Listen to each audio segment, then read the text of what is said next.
ഓം നമോ ഭഗവതേ വാസുദേവായ. ഓം നമോ ഭഗവതേ വാസുദേവായ. ഓം നമോ ഭഗവതേ വാസുദേവായ.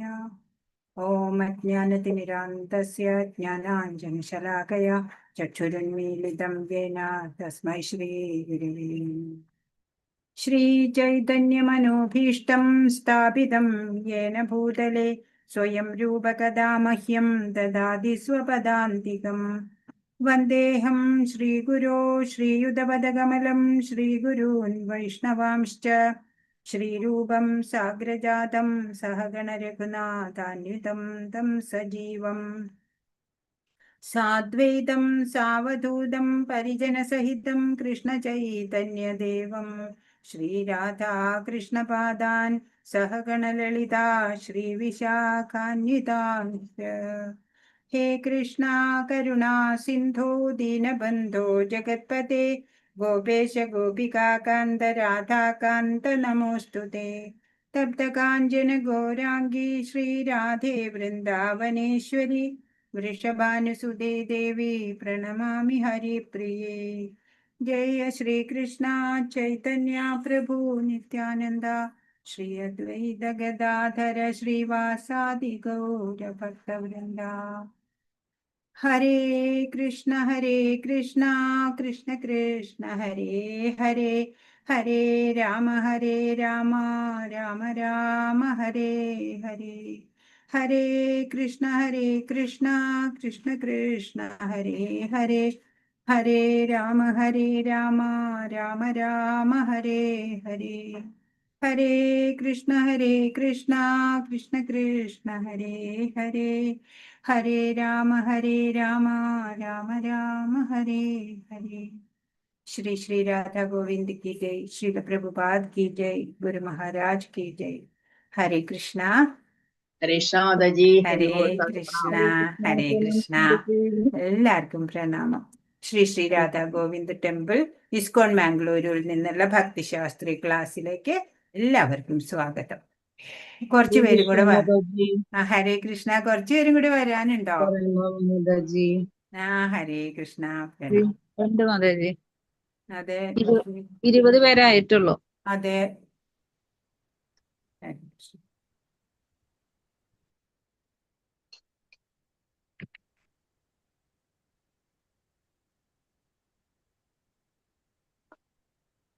ഹരേ കൃഷ്ണ മാതാജി. ആ ക്ലാസ്സിന്റെ ഇടയില് ആ ഗോലോകപ്രിയ മാതാജി എന്ന് പറഞ്ഞത് കേറുകയാണെങ്കിൽ മാതാജി അവസാനം ഒന്ന് പറഞ്ഞു നോക്കണം കേട്ടോ മാതാജി.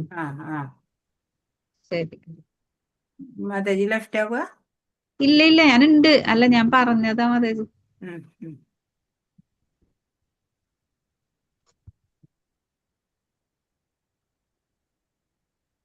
കൃഷ്ണ. അപ്പൊ നമ്മള് ശ്രദ്ധാഭേദമനുസരിച്ചുള്ള യജ്ഞദാന തപസ്സുകളെ കുറിച്ചൊക്കെ പറഞ്ഞു. ആത്മസാക്ഷാത്കാരത്തിന് ഉദ്യമിക്കുന്നവരാണ് അല്ലെ നമ്മളൊക്കെ. അപ്പോ നമ്മളൊക്കെ എന്താ ചെയ്യേണ്ടത്? സാത്വികി ശ്രദ്ധയെ അവലംബിക്കണം. അതാണ് നമ്മളെ ശ്രേയസ്സിലേക്ക് നയിക്കുക. അതിനായിട്ട് ആ ബ്രഹ്മവസ്തു, ആ പരമസത്യമായിട്ടുള്ള ആ വസ്തുവിനെ കുറിക്കുന്ന പദങ്ങളെ പരിചയപ്പെടുത്തുകയാണ് 23ാമത്തെ ശ്ലോകം മുതല്. ഓം തത് സത് ദീതി നിർദ്ദേശോ ബ്രഹ്മണ സ്ത്രിവിധ സ്മൃത ബ്രാഹ്മണാസ്തേന വേദാശ്ച യജ്ഞാശ്ച വിഹിതാ പുരാ. സൃഷ്ടിയുടെ ആരംഭം മുതൽക്കേ പരമമായ നിരപേക്ഷ തത്വത്തെ സൂചിപ്പിക്കാൻ വേണ്ടി ഉപയോഗിച്ചിരുന്ന 3 വാക്കുകളാണ് ഓം, തത്, സത് എന്നിവ. പ്രതീകാത്മകങ്ങളായ ഈ വാക്കുകൾ വേദോച്ചാരണത്തിലും യജ്ഞാനുഷ്ഠാനങ്ങളിലും ബ്രാഹ്മണൻ പരമപുരുഷന്റെ തൃപ്തിക്കു വേണ്ടി ഉരുവിട്ടു പോന്നു. ഈ വാക്ക് ഉച്ചരിക്കുമ്പോഴ് യജ്ഞദാന തപസ്സുകളൊക്കെ ചെയ്യുന്ന വേളയില് ഈ 3 വാക്കുകൾ ഉച്ചരിക്കുമ്പോൾ അത് ബ്രഹ്മാർപ്പണമായിട്ട് മാറുകയാണ് ഭഗവാന്. അപ്പോ എന്താണ് ബ്രഹ്മം പരമകാരണമായിട്ടുള്ള ഒരു ഉണ്മയാണ് ഉള്ളത്. അത് മാത്രാണ് അല്ലെ. ഓം തത് സത് അതിനെയാ പറയണേ. You are the ultimate truth എന്നാണ് അതുകൊണ്ട് ഉദ്ദേശിക്കുന്നത്. യജ്ഞം, ദാനം, തപസ്, അന്നം എന്നിവ ഓരോന്നും ഈ 3 ഗുണങ്ങളെ മുൻനിർത്തി 3ആയിട്ട് വിഭജിച്ചത് നമ്മൾ കണ്ടു. ഏതു വകുപ്പിൽപ്പെട്ടതായാലും അവയ്ക്ക് പരിമിതിയുണ്ട്. പ്രകൃതിയുടെ ഗുണദോഷങ്ങളാലെ മാലിന്യം പൂണ്ടവയാണ് എല്ലാം. പരമതത്വമായ ഭഗവാനെ ലക്ഷ്യമാക്കിയിട്ട് ഓം തത് സത് എന്ന ശാശ്വതമായ ഭഗവത് സത്തയെ മുൻനിർത്തിയിട്ട് അനുഷ്ഠിക്കപ്പെടുമ്പോഴാണ് അത് ആധ്യാത്മിക ഉത്കർഷത്തിന് ഉപകരിക്കുന്നത്. അപ്പൊ വൈദിക ആജ്ഞകളില് ഇത്തരം ലക്ഷ്യത്തിന്റെ ഒക്കെ സൂചനകളുണ്ട്. നിരപേക്ഷ തത്വമാണ് ഭഗവാൻ, അല്ലെ? ആ ഭഗവാന്റെ സവിശേഷ നാമധേയം തന്നെയാണ് ഓം തത് സത് എന്നുള്ളത്. വേദസൂക്തങ്ങളിൽ എപ്പോഴും ഓം എന്ന വാക്ക് എപ്പോഴും കാണാൻ പറ്റും, അല്ലെ? എല്ലാ മന്ത്രങ്ങളുടെയും മുമ്പില്. വൈദിക നിയമം അത് അനുഷ്ഠിക്കാതെ പ്രവർത്തിക്കുന്നവർക്ക് ഈ നിരപേക്ഷ തത്വത്തില് അറിയാൻ സാധിക്കില്ല, എത്താൻ സാധിക്കില്ല. അവിടെ അയാള് ക്ഷണികമായ എന്തെങ്കിലും ഫലമൊക്കെ നേടിയേക്കാം, എന്നാലും പരമലക്ഷ്യം അത് നേടാൻ സാധിക്കില്ല. യജ്ഞം, ദാനം, തപസ് എന്നിവയുടെ അനുഷ്ഠാനമെല്ലാം സാത്വികമായിരിക്കണം എന്ന് പറഞ്ഞു. അങ്ങനെ താമസ ഭാവനയോടെയോ അല്ലെങ്കിൽ രാജസ ഭാവനയോടെയോ അത് ഓം തത് സത് എന്നീ വാക്കുകള് ഭഗവത് നാമധേയം ചേർത്തുകൊണ്ട് മന്ത്രിക്കുമ്പോഴ് അത് ശ്രേയസ്സുള്ളതായി മാറുകയാണ്, ശ്രേഷ്ഠമായിട്ട് മാറുകയാണ്.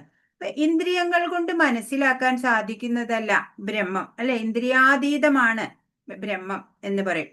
എന്നാൽ പോലും അതിനെ സൂചിപ്പിക്കാൻ ഒരു നാമം വേണം. അതിനായിട്ട് ഋഷിമാർ കണ്ടെത്തിയ വാക്കുകളാണ് ഓം തത് സത് എന്നുള്ളത്. ഇപ്പൊ ബ്രഹ്മോപാസനയ്ക്കുള്ള വിശിഷ്ട മന്ത്രമാണ് ഓം. നമുക്കറിയാം, എല്ലാ വൈദിക മന്ത്രങ്ങളിലും ഉള്ളതാണ്.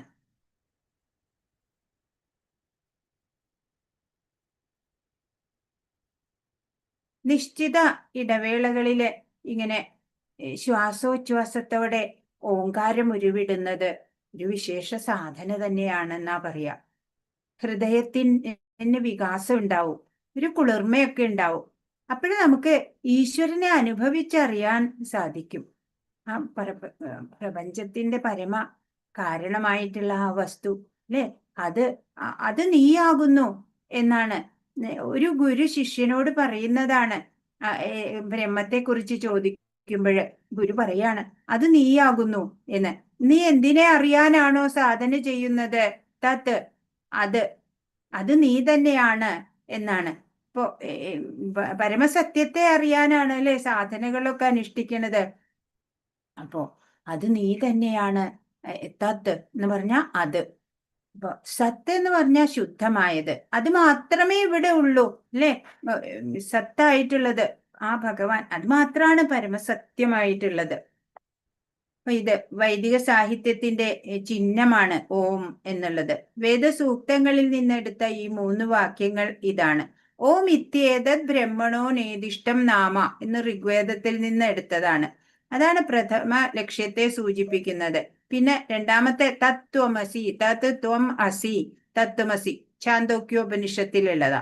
2ാം ലക്ഷ്യവും സദ് ഏവ സൗമ്യ എന്ന് 3ാമത്തെ ഛാന്തോക്യോപനിഷത്തിലെ തന്നെ 3ാം ലക്ഷ്യം സൂചിപ്പിക്കുകയാണ്. 3ഉം ചേർത്താല് ഓം തത് സത് എന്ന് വരും. ആദി ജീവാത്മാവായ ബ്രഹ്മാവ് പണ്ട് തന്റെ യജ്ഞാനുഷ്ഠാനത്തിൽ പരമപുരുഷനെ സൂചിപ്പിച്ചത് ഈ വാക്കുകൾ കൊണ്ടാണ്. ഓം തത് സത് എന്ന വാക്കുകൾ കൊണ്ടാണ് ആദി ജീവാത്മാവായ ബ്രഹ്മാവ് ആദ്യം യജ്ഞാനുഷ്ഠാനം നടത്തി വരുന്ന വേളയില് സൂചിപ്പിച്ചത് ഭഗവാനെ. അതേ പതിവ് പിന്നീട് വന്ന ശിഷ്യ പരമ്പരയും തുടർന്നു പോരും. അതിനാല് അത്യന്തം സാരഗർഭമാണ് ഈ സൂക്തം. ഏത് കർമ്മവും ഓം തത് സത്, അതായത് പരമപുരുഷനു വേണ്ടി ആവണം ചെയ്യേണ്ടത് എന്ന് ഭഗവത്ഗീതയും നിർദ്ദേശിക്കുന്നു. യജ്ഞം, ദാനം, തപസ് എന്നിവ ഈ 3 വാക്കുകളോടെ അനുഷ്ഠിക്കുന്നയാൾ കൃഷ്ണാവബോധസ്ഥിതനാണ്. ആധ്യാത്മിക കർമ്മങ്ങളുടെ ശാസ്ത്രീയമായ അനുഷ്ഠാനമാണ് കൃഷ്ണാവബോധം.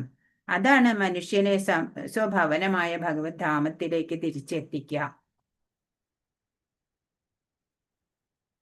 ദൈനംദിന കർമ്മങ്ങള് എന്തും നമ്മൾ ചെയ്യുമ്പോഴും ഈ വാക്ക് പറയുന്നത് വിശിഷ്ടം തന്നെയാണ്.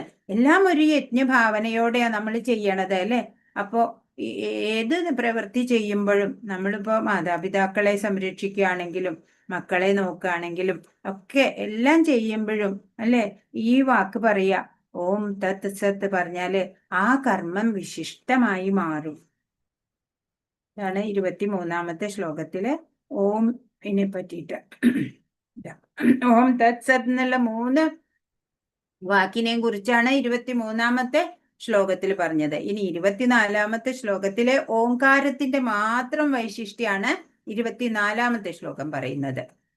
24 തസ്മാദോമിത്യുദാഹൃത്യ യജ്ഞദാനതപക്രിയ പ്രവർത്തന്തേ വിധാനോക്ത സതതം ബ്രഹ്മവാദിനാം. അതുകൊണ്ട് വൈദിക നിയന്ത്രണം അനുസരിച്ച് യജ്ഞദാന തപസ്സുകൾ അനുഷ്ഠിക്കുന്ന അതീന്ദ്രിയവാദികൾ പരമപുരുഷനെ പ്രാപിക്കുന്നതിനായി എപ്പോഴും ഓം എന്ന വാക്കോടുകൂടിയാണ് എല്ലാം ആരംഭിക്കുന്നത്. ബ്രഹ്മാരാധനയായിട്ട് എല്ലാ കർമ്മവും ചെയ്യണം അല്ലെ, ഭഗവത് ആരാധനയായിട്ട് ചെയ്യണം. അത് ഓർക്കാനാണ് ഈ പ്രണവ മന്ത്രോപാസന ഓം എന്നുള്ള അത് പറയുന്നത്. ഓം തത് വിഷ്ണു പരമം പദം എന്ന് ഋഗ്വേദത്തിൽ പറഞ്ഞിട്ടുണ്ട് എന്ന് പറഞ്ഞു. വിഷ്ണുവിന്റെ പാദകമലം പരമമായ ഭക്തിയുടെ വേദിയാണ്. പാതാരവിന്ദങ്ങളില് അഭയം തരണം എന്നാണ് അല്ലേ ഭക്തര് പറയാ. അപ്പൊ ഭഗവാന് വേണ്ടി ചെയ്യുന്ന കർമ്മങ്ങളെല്ലാം പരിപൂർണത നേടും ഓം ഉച്ചരിച്ച് ചൊല്ലുമ്പോള്.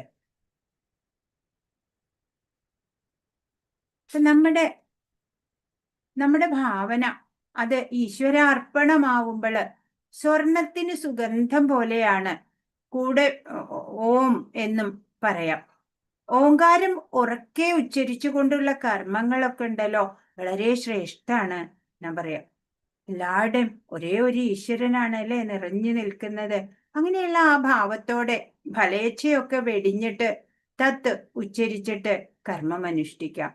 അങ്ങനെ നമ്മുടെ ചിത്തം അടങ്ങുമ്പോൾ അനുഭവിക്കാൻ കഴിയുന്ന ആ ഒരു ഉണ്മ ഉണ്ടല്ലോ, ആ ഈശ്വരൻ, ആ സത്ത് എന്നതുകൊണ്ട് ഉദ്ദേശിക്കുന്നത് അതാണ് ഓം തത് സത് എന്നുള്ളത്. ഇപ്പൊ എല്ലാത്തിൻ്റെയും ആ ഈശ്വരനിലേക്ക് ചെയ്യുന്ന ആ കർമ്മങ്ങൾക്കൊക്കെയും പരിപൂർണത ഉണ്ടാവാനായിട്ട് ഈ വാക്കുകൾ ഉച്ചരിച്ച് ചെയ്യാം. ഹരേ കൃഷ്ണ. 25-ാമത്തെ എല്ലായിടും ഉള്ള ഈശ്വരനെ അനുഭവിക്കാൻ ഫലേച്ഛ ഉപേക്ഷിക്കേണ്ടതാണ് എന്നാണ് 25-ാമത്തെ ശ്ലോകം പറയുന്നത്. തദിത്യനഭിസന്ധായ ഫലം യജ്ഞതപക്രിയ ദാനക്രിയാശ്ച വിവിധ ക്രിയന്തേ മോക്ഷകാംക്ഷിഭി. ഫലോദ്ദേശം കൂടാതെ തതെന്നുച്ചരിച്ചു കൊണ്ടുവേണം ഒരാൾ പലതരത്തിലുള്ള യജ്ഞങ്ങളും ദാനവും തപസ്സും ഒക്കെ ചെയ്യേണ്ടത്. ഭൗതിക ബന്ധങ്ങളിൽ നിന്നുള്ള മുക്തിയാണ് അങ്ങനെയുള്ള അതീന്ദ്രിയ പ്രവർത്തനങ്ങളുടെ ഉദ്ദേശം. ആധ്യാത്മിക ഉത്കർഷത്തിനാണ് നമ്മൾ ഏവരും പ്രവർത്തിക്കണത് അല്ലെ. അപ്പൊ അങ്ങനെയുള്ള സമയത്ത് ഭൗതിക നേട്ടത്തിന് വേണ്ടിയിട്ട് പ്രവർത്തിക്കരുത്.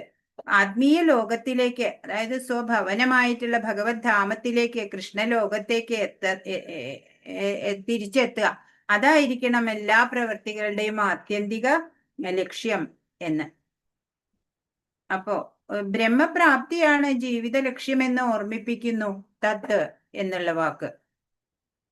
അപ്പൊ ഫലോദ്ദേശം ഒന്നും കൂടാതെ തത്ത് എന്ന് ഉച്ചരിച്ചിട്ട് പലതരത്തിലുള്ള യജ്ഞദാന തപക്രിയകളൊക്കെ നമ്മൾക്ക് ചെയ്യാം. അപ്പോൾ നമുക്ക് ഭൗതികമായിട്ടുള്ള മുക്തി ഉണ്ടാവും. ഇനി ഇന്ദ്രിയാതീതനായിട്ടുള്ള ആ നമ്മുടെ ആ സങ്കല്പത്തിനും അപ്പുറത്തുള്ള ഒരു സത്യമുണ്ട് അല്ലേ, ഉണ്മയായിട്ടുള്ളത് സത്ത്. അതിനെയാണ്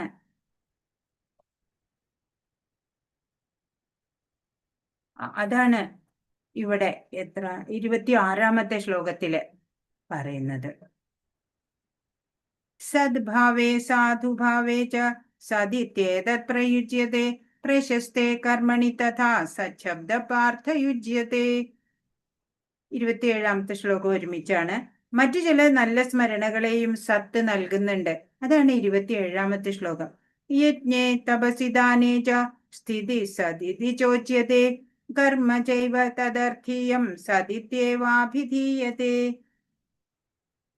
നിരപേക്ഷ തത്വമാണ് ഭക്തിപൂർവം ചെയ്യപ്പെടുന്ന യജ്ഞത്തിന്റെ ലക്ഷ്യം. സത്ത് എന്ന വാക്ക് അതിനെ സൂചിപ്പിക്കുന്നു. ആ വിധത്തിലുള്ള യജ്ഞം അനുഷ്ഠിക്കുന്നവനെയും സത്ത് എന്ന് പറയും. കുന്തിപുത്ര, നിരപേക്ഷ സ്വഭാവം അനുസരിച്ചുള്ള മറ്റു പ്രവൃത്തികളെ പോലെ യജ്ഞദാന തപകർമ്മങ്ങൾ ഭഗവത് പ്രസാദത്തിനു വേണ്ടി ചെയ്യപ്പെടുന്നവയാണല്ലോ. ഇന്ദ്രിയങ്ങൾ കൊണ്ട് അറിയാനാവില്ല, ഇന്ദ്രിയാതീതനാണ് ആ പരമസത്യം എന്ന് നമുക്കറിയാം. എന്നാൽ ചിത്തം അടങ്ങുമ്പോൾ അറിയാൻ കഴിയുന്നതാണ് ഈ സത്ത് എന്ന് ഓർമ്മിപ്പിക്കുകയാണ്. അപ്പോൾ അനുഭവ തലത്തിൽ വരുത്തുകയാണ് നമ്മൾ വേണ്ടത്. അപ്പൊ ഏത് കർമ്മം നമ്മളെ ഭഗവാനോട് അടുപ്പിക്കുമോ അതാണ് സത്ത് കർമ്മം. സത്കർമ്മം. ഭഗവത് പ്രാപ്തിക്ക് ഉപയുക്തമാകുന്ന കർമ്മം സത്കർമ്മം. അല്ലെ? സത്തായ കർമ്മം ചെയ്യുന്ന ആളാണ് സജ്ജനം എന്നുള്ളത്. സജ്ജനങ്ങള്. പ്രശസ്തേ കർമ്മണി എന്ന് പറഞ്ഞാൽ വിധി വിഹിത കർമ്മങ്ങൾ എന്ന വാക്കുകൾ വേദസാഹിത്യങ്ങള് ഗർഭാധാനം മുതൽ മരണം വരെ മനുഷ്യ ജീവിതത്തിൽ അനുഷ്ഠിക്കേണ്ടുന്ന സംസ്കാര ക്രിയകളെ സൂചിപ്പിക്കുന്നു. ജീവാത്മാവിന്റെ ആത്യന്തിക മുക്തിക്കു വേണ്ടി ചെയ്യുന്ന പവിത്രീകരണ പ്രക്രിയകളാണിവ. ഈ ക്രിയകളോടൊപ്പം ഓം തത് സത് ഉച്ചരിക്കുകയും വേണം. നമുക്കറിയാലേ, ഷോഡശ സംസ്കാരം പ്രധാനമായിട്ടുള്ള സംസ്കരണത്തിന് വേണ്ടുന്ന അല്ലേ പ്രക്രിയ. 40 എണ്ണം ഉണ്ട്, പക്ഷെ അതിൽ പ്രധാനപ്പെട്ടത് 16 എണ്ണം. അപ്പൊ അതൊക്കെയും ചെയ്യുമ്പോഴും ഓം തത് സത് ഉച്ചരിക്കാം. സദ്ഭാവേ സാധുഭാവേ എന്നീ വാക്കുകൾ ആധ്യാത്മിക അവസ്ഥയെ കുറിക്കുന്നു. കൃഷ്ണാവബോധപൂർവകമായ കർമ്മം സാത്വികവും അത്തരം കർമ്മങ്ങളെപ്പറ്റി തികച്ചും ബോധമുള്ളവൻ സാധുവുമാണ്. ഭക്തന്മാരുമായുള്ള സഹവാസത്താൽ ആധ്യാത്മിക വിഷയങ്ങൾ സ്പഷ്ടമാവുമെന്ന് ശ്രീമദ് ഭാഗവതം പറയുന്നു. സദാം പ്രസംഗാത് എന്നീ വാക്കുകളാണ് ഇവിടെ ഉപയോഗിച്ചിട്ടുള്ളത്. സത്സംഗം കൂടാതെ ആർക്കും ആധ്യാത്മിക ജ്ഞാനം ലഭ്യമല്ല. അല്ലെ? സജ്ജനങ്ങളുമായിട്ട് സംഘം ഉണ്ടാവണം, അല്ലെ? ഭക്തരുമായിട്ട്. ദീക്ഷാസമയത്തും പൂർണ്ണൂൽ ധരിക്കുമ്പോഴും ഓം തത് സത് എന്ന് മന്ത്രിക്കണം. പരമപുരുഷനെ ലക്ഷ്യമാക്കിയുള്ള ഏത് യജ്ഞത്തിലും അങ്ങനെ ചെയ്യണമെന്നാണ് വിധി. ഏത് ചെയ്യുമ്പോഴും നമ്മൾ ഓം തത് സത് ഉച്ചരിക്കാം. ക്ഷേത്രത്തിൽ നിവേദ്യം പാചകം ചെയ്യുക മുതലായ പരമപുരുഷനു വേണ്ടി ചെയ്യപ്പെടുന്ന ഏത് പ്രവൃത്തിയും ഭഗവത് ചരിതങ്ങൾ കീർത്തിക്കുന്നതുൾപ്പെടെ തദർത്ഥീയം എന്ന വാക്കാൽ നിർവചിച്ചിട്ടുണ്ട്. സർവകർമ്മങ്ങളുടെയും പരിപൂർണതയെ മുൻനിർത്തിക്കൊണ്ടാണ് ഇങ്ങനെ പല വിധത്തിലും ഓം തത് സത് എന്നീ മഹത്തായ വാക്കുകൾ മന്ത്രിക്കപ്പെടുന്നത്. മഹത്തായ വാക്കുകൾ തന്നെയാണ് അല്ലെ ഓം തത് സത്. സാത്വിക ശ്രദ്ധയോടെ ചെയ്യുന്ന ഏത് കർമ്മവും നമ്മളെ ഈശ്വരനോട് അടുപ്പിക്കുന്നതാണ്. അല്ലാത്തവ പുണ്യകർമ്മമാവുന്നില്ല. അതാ ഇവിടെ 28ാമത്തെ ശ്ലോകം പറയണത്.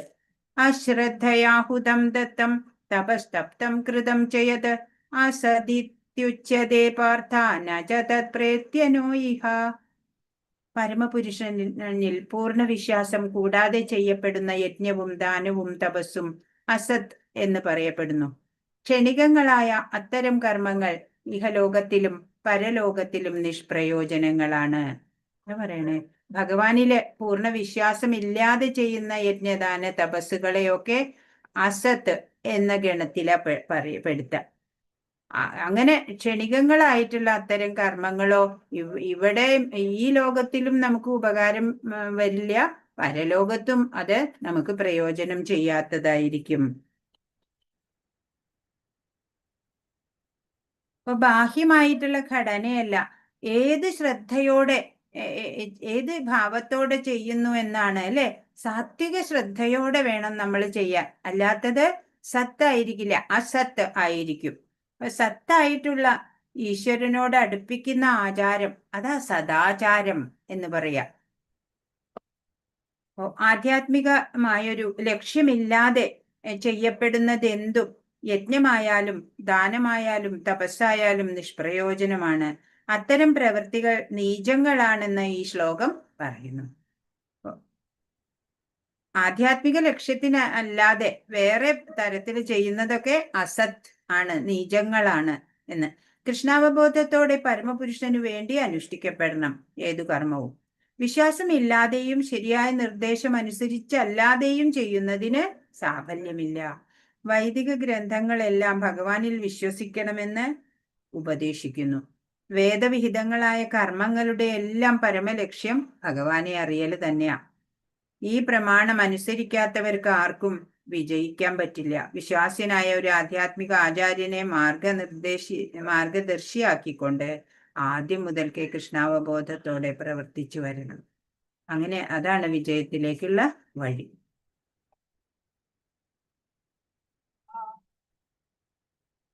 ഇപ്പോ ബദ്ധാത്മാക്കളായ നമ്മള് ക്ഷണികമായ നേട്ടത്തിന് വേണ്ടി മറ്റ് അന്യദേവന്മാരെ അല്ലെങ്കിൽ പ്രേതങ്ങളെ, കുബേരാദികളെ, യക്ഷന്മാരെ ഒക്കെ ആരാധിക്കാൻ ആഗ്രഹിക്കും അല്ലേ? അപ്പോ തമോ ഗുണത്തിലും രജോ ഗുണത്തിലും ഒക്കെ പെട്ടതാണ് അത്. ദേവന്മാരെ ആരാധിക്കുന്നത് സാത്വിക ഗുണത്തിൽ പെടും. നേരിട്ട് കൃഷ്ണാവബോധത്തിലേക്ക് എത്തുന്നവനോ ഈ ത്രിഗുണങ്ങൾക്കൊക്കെയും അതീതനായിട്ട് ഉള്ള ആളാണ്. അങ്ങനെ ഉത്കർഷം പ്രാപിക്കുന്ന ഒരു പ്രക്രിയയുണ്ടെങ്കിൽ കൂടി ശുദ്ധഭക്തന്മാരുമായുള്ള സമ്പർക്കത്താൽ നേരിട്ട് കൃഷ്ണാവബോധത്തിൽ എത്തിക്കുന്ന മാർഗം അതാണ് ഉത്തമം. നമ്മള് ഒരു ഭക്തനെ കണ്ടുമുട്ടുന്നത് വഴി അല്ലെ? ഇപ്പൊ നാരദ ഭക്തി സൂത്രത്തിൽ പറയും, മഹാസംഗസ്തു ദുർലഭോ ഗമ്യോ മോക്ഷ എന്നാ പറയാ. മഹാത്മാക്കളെ സംഗമിക്കാനുള്ള അവസരം ദുർലഭവും അഗമ്യവുമാണ് എന്നാണ്. എന്നാൽ അതോ അമോഘമാണ്, വ്യർത്ഥമല്ല. മഹാത്മാക്കളെ കണ്ടുമുട്ടാനും തിരിച്ചറിയാനും പ്രയാസാണ്. എന്നാൽ തിരിച്ചറിഞ്ഞാലോ അവരുടെ സ്വാധീനം നമ്മളെ ഉന്നതിയിൽ എത്തിക്കുക തന്നെ ചെയ്യും. എല്ലാത്തിനും ഈശ്വരാനുഗ്രഹം തന്നെ വേണം. ഈ സംസാര സാഗരം തരണം ചെയ്യിക്കാൻ ഒരു ഗുരുവിന് സാധിക്കും. അതാ ഈ അധ്യായത്തില് നിർദ്ദേശിച്ചിട്ടുള്ളത് അതാണ് അല്ലെ? ശുദ്ധഭക്തന്മാരുമായുള്ള സമ്പർക്കത്താലെ നേരിട്ട് കൃഷ്ണാവബോധത്തിലേക്ക് എത്തുന്ന വഴി. ഈ വഴിക്ക് വിജയം നേടാൻ ആദ്യമായി തന്നെ ശരിയായ ഒരു ആചാര്യനെ കണ്ടെത്തി അദ്ദേഹത്തിൽ നിന്ന് പരിശീലനം നേടണം. അങ്ങനെ ക്രമേണ ഭഗവാനിൽ വിശ്വാസമുറയ്ക്കും. പക്വദശയിൽ അതിനെയാണ് ഈശ്വര പ്രേമം എന്ന് പറയുന്നത്. പ്രേമഭക്തി എന്നൊക്കെ പറയും. ജീവാത്മാക്കളുടെ എല്ലാം ആത്യന്തിക ലക്ഷ്യം ഈ പ്രേമമത്രേ. നേരിട്ട് കൃഷ്ണാവബോധത്തിലേക്ക് നീങ്ങുക എന്നതാണ് ഈ 17-ാം അധ്യായത്തിന്റെ സന്ദേശം. ഇപ്പൊ രാജസ താമസ ശ്രദ്ധയോടെ, അതായത് അശ്രദ്ധയോടെ ചെയ്യുന്ന യജ്ഞദാന തപകർമ്മങ്ങള് അസത്താണ് എന്ന് പറഞ്ഞു. ശ്രദ്ധയോടെ ചെയ്യാം എന്ന് പറഞ്ഞ സാത്വിക ശ്രദ്ധയോടെ ചെയ്യണം, അല്ലാതെ രാജസ ശ്രദ്ധയോടെ താമസ ശ്രദ്ധയോടെ അല്ല. ശ്രദ്ധ എന്ന് പറഞ്ഞാൽ സാത്വിക ശ്രദ്ധ തന്നെയാണ്. എന്തു ചെയ്യുന്നു എന്നതിലല്ല, ഏതു ഭാവത്തിൽ ചെയ്യുന്നു എന്നതിലാണ് കാര്യം. അത് നമ്മള് സാത്വിക ശ്രദ്ധ പുലർത്താൻ എപ്പോഴും നമ്മള് ശ്രദ്ധിക്കണം. എപ്പോഴും സത്തായിട്ടുള്ളത് അതാണ് നമ്മളെ ഈശ്വരനോട് അടുപ്പിക്കുന്നത്. സദാചാരം എന്ന് പറയാം, അതുപോലെ സത്കർമ്മം അല്ലേ? ഭഗവത് പ്രാപ്തിക്ക് ഉപയുക്തമാകുന്ന കർമ്മമൊക്കെ സത്കർമ്മം, സത്തായിട്ടുള്ള കർമ്മം ചെയ്യുന്നവര് സജ്ജനം, അങ്ങനെയൊക്കെ എല്ലാം സത്ത് അല്ലെ? എല്ലാം സാത്വികമായിട്ടുള്ളത്. അപ്പൊ ശ്രദ്ധയുടെ കാര്യത്തില് സാത്വിക ശ്രദ്ധ തന്നെ വേണം, മറ്റു ശ്രദ്ധയൊന്നും വേണ്ട. അങ്ങനെ അത് അശ്രദ്ധയ്ക്ക് തുല്യമാണ്. ശ്രദ്ധ എന്ന് പറഞ്ഞാല് ഇപ്പോ ഒരു കഥ പറയാം. നാരദനും ഭഗവാനും തമ്മില്, കൃഷ്ണനും തമ്മിൽ ഒരിക്കലും ഒരു സംവാദം ഉണ്ടാവുകയാണ്. അപ്പോ നാരദരുടെ ഒരു ചെറിയൊരു വിശ്വാസമുണ്ട്. ഞാനാണ് ഏറ്റവും വലിയ ഭക്തൻ എന്ന് നാരദർക്ക് ഒരു വിചാരമുണ്ട്. അപ്പോഴ് ചോദിച്ചു ഭഗവാൻ, അംബരീഷ് മഹാരാജാവിന് അല്ലെ സ്വന്തം ചക്രം പോലും നൽകുന്നുണ്ട് അല്ലെ പരിരക്ഷയ്ക്ക് വേണ്ടിയിട്ട്. അപ്പോഴ് നാരദ മഹർഷി ചോദിക്കുകയാണ്, അംബരീഷ് എങ്ങനെയാണ് ഇത്ര ഉന്നത ഭക്തനായത് എന്ന് കൃഷ്ണനോട് ഒരിക്കൽ ചോദിച്ചു. അപ്പോഴ് ഉത്തരം പറയുന്നതിന് പകരം ഒരു ടാസ്കാണ് ഭഗവാൻ നൽകിയത്. എന്താ ടാസ്ക് അറിയോ? 4 തവണ പ്രദക്ഷിണം വെക്കണം വൈകുണ്ഠത്തിന്. അത് എങ്ങനെ വേണം? ദ്രവരൂപത്തിലുള്ള നെയ്യ് ഒരു പാത്രത്തിൽ ഫുള്ളായിട്ട് നിറയെ കയ്യിൽ വെക്കുക, ഒരു തുള്ളിയും താഴെ വീഴരുത് എന്ന് പറഞ്ഞു. ശരി പറഞ്ഞു. നാരദര് പ്രദക്ഷിണം ഒക്കെ കഴിഞ്ഞു വന്നു. നെയ്യൊട്ടും വീഴ്ത്തിയില്ലല്ലോ ചോദിച്ചു. ഇല്ല, ഒരു തുള്ളി പോലും ഞാൻ വീഴ്ത്തിയിട്ടില്ല എന്ന് പറഞ്ഞു. അപ്പൊ ആ പ്രദക്ഷിണ സമയം എത്ര തവണ എന്നെ ഓർത്തു എന്ന് ചോദിച്ചു. അപ്പോഴേ നാരദമുനി പറഞ്ഞു, അതെങ്ങനെ കഴിയും? ഇത് വീഴാതെ നോക്കുക എന്നുള്ള ശ്രദ്ധയിലല്ലേ ഞാൻ ഉണ്ടായിരുന്നേ എന്ന് പറഞ്ഞു. അപ്പോഴ് ഭഗവാൻ പറഞ്ഞു, എത്ര രാജഭരണവും ധാരാളം ചുമതലകളും ചെയ്യുമ്പോഴും അംബരീഷ് രാജാവ് ഒരു നിമിഷം എന്നെ മറന്നില്ല. അതാണ് ഭക്തി എന്ന് കാണിച്ചു കൊടുക്കുകയാണ്. ഹരേ കൃഷ്ണ. നമ്മൾ ഈ അധ്യായം ഇവിടെ കഴിഞ്ഞു. നമ്മൾ ഇനി ഇന്നലെ പറഞ്ഞതുണ്ടായിരുന്നു അല്ലേ? ഹരേ കൃഷ്ണ. ഇവിടെ ഹോം അസസ്മെന്റ് ആണ് ലാസ്റ്റ് കൊടുത്തിരിക്കുന്നത്. യൂണിറ്റ് 3-നുള്ള ഓപ്പൺ ബുക്ക് ഉപന്യാസം. ഇതല്ലല്ലോ നിങ്ങൾക്ക് തന്നത്? ഈ ക്വസ്റ്റ്യൻ ആണോ തന്നേക്കണേ? എല്ലാം 17 മുതൽ 19 വരെ ഉണ്ട്. മുന്നത്തെ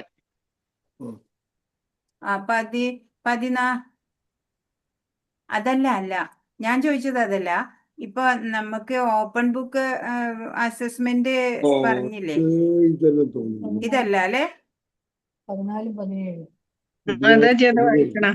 14, 17. മാതാജി ഇതല്ല മാതാജി. അതല്ല. ആ, ഇത് വേറെ. 18 14 17 ഉള്ളൂ മാതാജി. ഓക്കെ. അധ്യായങ്ങളിൽ നിന്നുള്ള ഉചിതമായ ശ്ലോകങ്ങളെയും വിഷയത്തെക്കുറിച്ചുള്ള ശ്രീല പ്രഭുപാദരുടെ ഭാവാർത്ഥങ്ങളെയും പ്രഭാഷണങ്ങളെയും പരാമർശിച്ച് വിശദീകരിക്കുക. കൃഷ്ണാവബോധത്തിന്റെ പ്രയോഗത്തിൽ നന്മയുടെ രീതി എന്ന് വെച്ചാൽ സാത്വികതയുടെ രീതി വികസിപ്പിക്കേണ്ടതിന്റെ പ്രാധാന്യം. കൃഷ്ണ അവബോധം നന്മയുടെ രീതിയിൽ നിന്ന് എങ്ങനെ കൃഷ്ണാവബോധവും സത്വഗുണവും എങ്ങനെ സ്വതന്ത്രമാണെന്ന്, സത്വഗുണത്തിന്റെ രീതിയിൽ നിന്ന് കൃഷ്ണാവബോധം എങ്ങനെ സ്വതന്ത്രമാണ് എന്ന് വിവരിക്കാനാണ്. അത് നമുക്കറിയാം അല്ലെ? കൃഷ്ണാവബോധം എന്ന് പറയുന്നത് സത്വഗുണത്തിനും ഉപരിയാ അല്ലെ? ഗുണാതീത അവസ്ഥയാണ് അല്ലെ? ശുദ്ധ സത്വഗുണാണ്. അതെ, അതാണ് ഇവിടെ നമുക്ക് ഹൈലൈറ്റ് ചെയ്ത് പറയാൻ പറ്റുക. കൃഷ്ണാവബോധം സത്വഗുണത്തിന്റെ രീതിയിൽ നിന്ന് എങ്ങനെ സ്വതന്ത്രമാണ് ഡെഫിനറ്റ്ലി അല്ലേ? അതാണ് ഇവിടെ പറയേണ്ടി വരിക.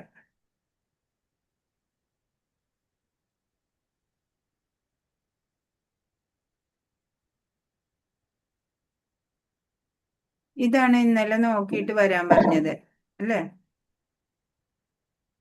മാതാജി പറയോ? മാതാജി പറയോ ആദ്യം? ഞാനാ? ഹരേ കൃഷ്ണ. പറയാം മാതാജി.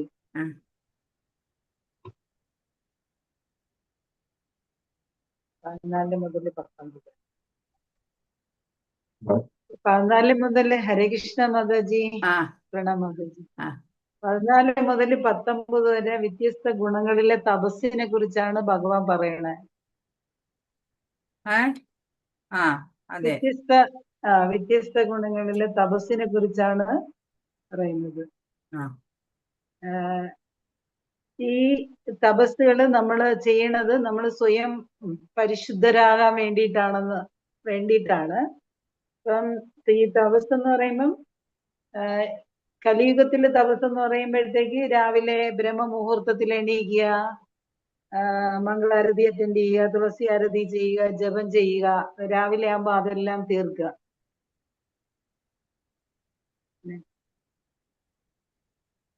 അതായത് നമ്മളെ ഭക്തി സാധന വർദ്ധിക്കാൻ സഹായിക്കുന്ന രീതിയിലുള്ള തപസ്സുകൾ നമ്മൾ അനുഷ്ഠിക്കണം. പിന്നെ മനസ്സിനെയും ശരീരത്തിനെയും വാക്കുകളെയും പരിശുദ്ധമാക്കണം. അപ്പം അതിന് വേണ്ടിയിട്ട് മനസ്സിനെ എങ്ങനെ പരിശുദ്ധമാക്കാന്ന് ഭഗവാൻ പറയുന്നുണ്ട്.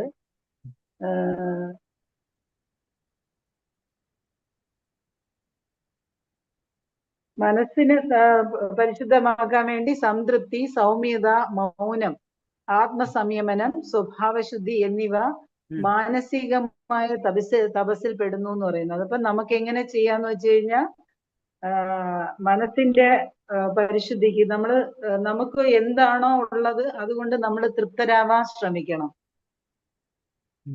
സൗമ്യത എന്ന് പറയുമ്പോൾ എപ്പോഴും വിനയത്തോടു കൂടി ഇരിക്കാൻ ശ്രമിക്കുക. പിന്നെ അനാവശ്യമായിട്ടുള്ള സംസാരങ്ങളെ ഒഴിവാക്കിയിട്ട് ഭഗവത് നാമം, ഭഗവാന്റെ കഥകളൊക്കെ പറയാൻ വേണ്ടിയിട്ട് നമ്മൾ വാക്കുകളോ സംസാരിക്കുക. അല്ലാതെ വേറെയുള്ള കാര്യങ്ങള് സംസാരിക്കാതെ നമ്മൾ മൗനിയായിട്ട് ഇരിക്കുക എന്നുള്ളതാണ്. പിന്നെ ഉം, വാ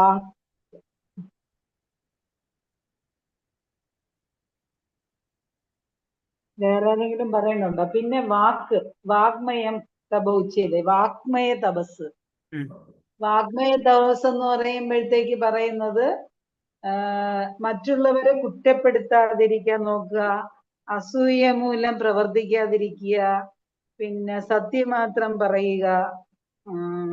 അതും സത്യം മാത്രം പറയുക എന്ന് പറയുന്നത് മറ്റുള്ളവർക്ക് വിഷമം ഉണ്ടാക്കുന്ന രീതിയിലുള്ള സത്യം പറയാതിരിക്കുക, അപ്രിയ സത്യം പറയാതിരിക്കുക.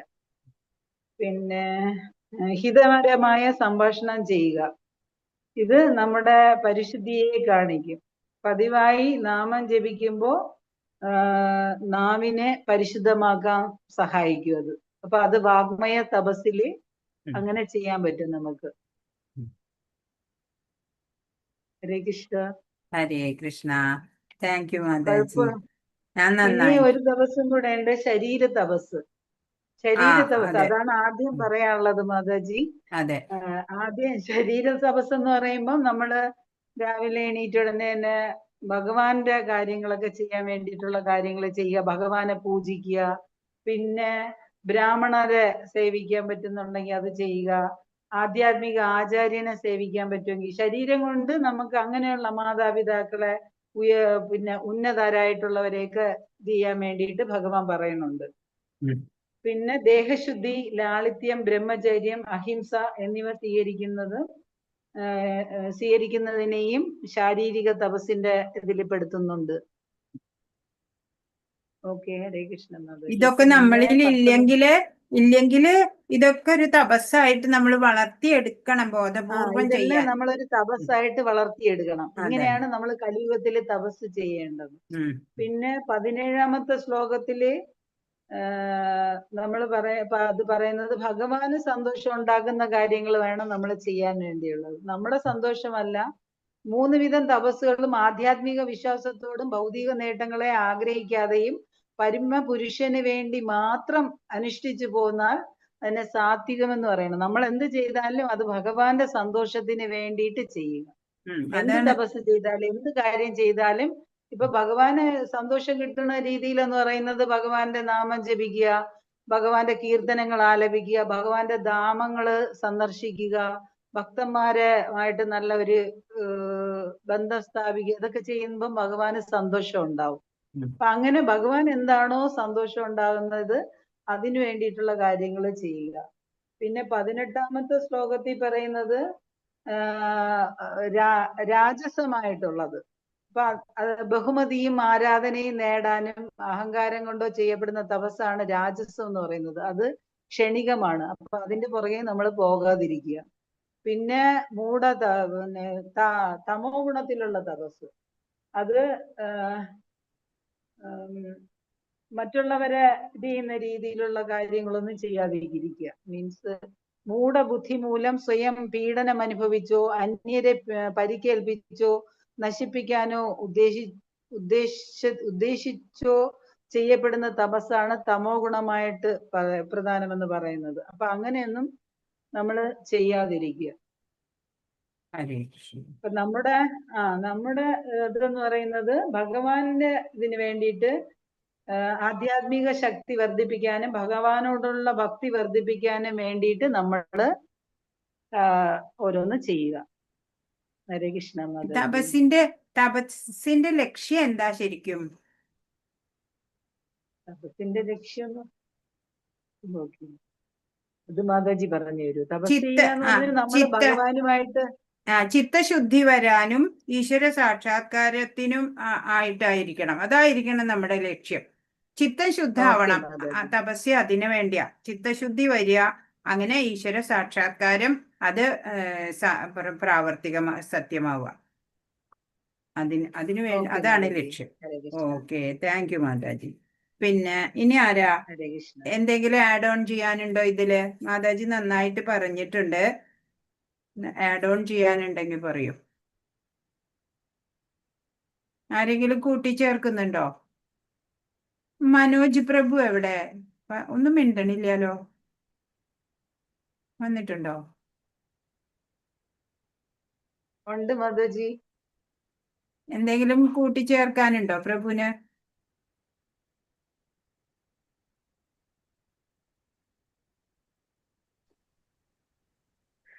ഇല്ല മാതാജി, ഇല്ല.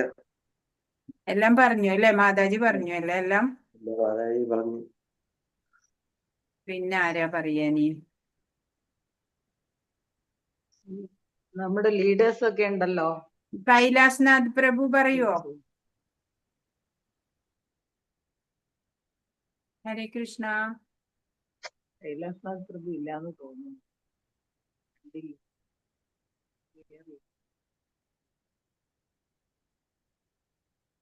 ഉണ്ട്. മാതാജിമാരൊക്കെ ഉണ്ട്, നല്ല നല്ല മാതാജിമാരൊക്കെ ഉണ്ട് നമുക്ക്. രാസലീല രഞ്ജിനി മാതാജി പറയോ? മാതാജി ഇതില് വേറെ ഒന്നും പറയാനില്ല രേഷ്ണ, കൂടുതലൊന്നും പറയാനില്ല. എല്ലാം മാതാജി കവർ ചെയ്തു അല്ലേ? അത് മാത്രമല്ല, ഇതിലിപ്പോ സത്വഗുണാണെങ്കിലും രജോ ഗുണാണെങ്കിലും തമോ ഗുണാണെങ്കിലും ഭഗവാൻ ഇഷ്ടപ്പെടുന്ന മാത്രം ചെയ്യാന്നുള്ളതല്ലേ. അതെ, രജോ ഗുണം ചെയ്താലും സത്വഗുണം ചെയ്തിട്ടും കാര്യമില്ല. ഇല്ല 3 ഗുണങ്ങൾ അതിജീവിക്കണമല്ലോ ഭഗവാൻ ഇഷ്ടപ്പെടണമെന്നുണ്ടെങ്കിൽ. ആ. അല്ലാതെ സത്വഗുണത്തിലാണെങ്കിൽ പോലും ചിലപ്പോ അതെന്താവാം, സ്വന്തം ഇഷ്ടത്തിന് വേണ്ടിയിട്ടൊക്കെ ആവാം. ദേവീദേവന്മാരെ ഉപസിക്കുന്ന സത്വഗുണത്തിലുള്ള വരിക. ആ. അപ്പോ മാതാജി പറഞ്ഞത് തന്നെ പറയാനുള്ളൂ. അതില് അടിവരട്ടിട്ട് പറയാനുള്ളത് ഭഗവാൻ ഇഷ്ടപ്പെട്ട കാര്യങ്ങൾ മാത്രം ചെയ്യാം. ഒരു ഭക്തനിലൂടെ മാത്രമേ ഭഗവാന്റെ അടുത്തേക്ക് എത്താൻ പറ്റുള്ളൂ. രാധാറാണിയിലൂടെ അല്ലെങ്കിൽ വേറൊരു ശുദ്ധ ഭക്തനിലൂടെയോ മാത്രമേ എത്തുള്ളൂ. അപ്പൊ ഗുരു ഒരു ശുദ്ധ ഭക്തനായിരിക്കും. അപ്പൊ എന്തായാലും ഭഗവാൻ ഇഷ്ടപ്പെട്ടത് മാത്രം ചെയ്യാന്നുള്ളത് മാത്രമേ നമുക്ക് ചെയ്യാൻ പറ്റുള്ളൂ. കൃഷ്ണകർമ്മം അനുഷ്ഠിക്കുക, പിന്നെ എല്ലാം കൃഷ്ണന് വേണ്ടി മാത്രം ചെയ്യുക. അത് മാത്രമേ ഇത് ഏറ്റവും ഒരു എളുപ്പവഴി കാണുന്നുള്ളൂ. വേറെ ഒരു വഴിയില്ല. മാത്രമല്ല അത് മാത്രം ചെയ്തിട്ട് കാര്യമുള്ളൂ എന്ന് പറയുന്നുണ്ട്. ബാക്കിയൊക്കെ ചെയ്താലും ആ സ്റ്റെപ്പിൽ എത്തുള്ളൂ. എവിടെ ചെന്നാലും എസ്കലേറ്റർ മുന്നിലുള്ളപ്പോ വേറെ വഴിക്ക് പോകണ്ടെന്നുള്ളതാണ് നമ്മളെ ശിക്ഷാഗുരൊക്കെ പറഞ്ഞത്. ഹരേ കൃഷ്ണ. അപ്പൊ ഭഗവാൻ ഇഷ്ടപ്പെട്ട മാത്രം ചെയ്യാന്നുള്ളത് മാത്രമേ ഇതൊരു എളുപ്പ വഴിയുള്ളൂ. അത് മാത്രമേ അനുഷ്ഠിച്ചിട്ട് കാര്യമുള്ളൂ. ഹരേ കൃഷ്ണ. ഹരേ ഇത്രയേ കൃഷ്ണ ഉള്ളൂ മാതാജി. മാതാജി. ഹരേ കൃഷ്ണ മാതാജി. ഈ ആ. സാംസങ് SM എന്ന് പറഞ്ഞിട്ട് കേറിയേക്കണത് ആരാണെന്ന് ചോദിക്കും മാതാജി. അതാരാ? സാംസങ് പേര് എഴുതാണ്ട് ഫോണിന്റെ പേരിൽ ആരാ കേറിയത്? ശരിയാ, സാംസങ് ഉണ്ടല്ലോ. ഇതാരാണ് എന്ന് പറയോ? സാംസങ് ആരാണ്? കൃഷ്ണ മാതാജി, പറയൂ മാതാജിയുടെ പേരെന്താ ശരിക്കും? എന്റെ പേര് കനകം. ഓക്കെ, മനസ്സിലായി. ഉം. മാതാജി അവിടെ അങ്ങനെ 3 ഡോട്ട് കാണണില്ലേ? ആ ഡോട്ടില് ക്ലിക്ക് ചെയ്താല് റീനെയിം വരും. എന്നിട്ട് അത് മാതാജിക്ക് പേര് മാറ്റാൻ പറ്റും. ആയി മാതാജി. അങ്ങനെ ചെയ്താൽ മതി കേട്ടോ ഇനി തൊട്ട്. ഹരേ കൃഷ്ണ.